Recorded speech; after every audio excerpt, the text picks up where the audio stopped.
Mais rien, absolument rien en fait.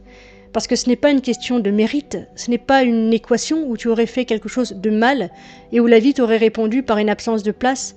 Tu aurais pu être n'importe qui avec n'importe quelle autre personnalité et les gens qui t'ont entouré auraient réagi exactement de la même manière, tout simplement parce qu'ils étaient comme ils étaient.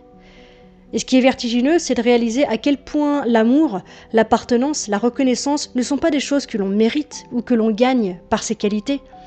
Ce sont des choses qui sont données ou non.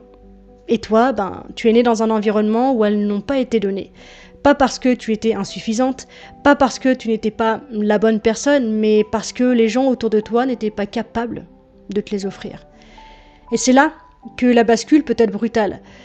Ce n'est pas de toi que ça parlait d'eux.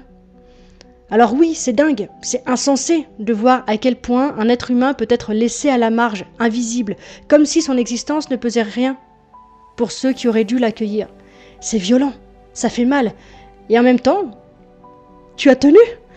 Si aujourd'hui tu ressens du respect pour celle que tu as été, c'est parce que tu commences à voir à quel point elle a traversé l'impossible.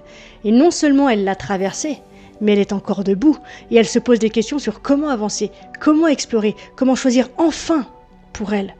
L'enfant, l'ado, la jeune femme que tu étais n'a jamais eu sa place donnée, mais elle a toujours existé malgré tout. Et aujourd'hui, c'est à toi de te la donner.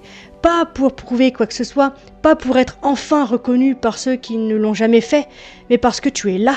Et putain, ça suffit. Tu n'as jamais rien eu à mériter. Il n'y avait rien à prouver, juste être. Et maintenant, c'est exactement ce que tu es en train de faire.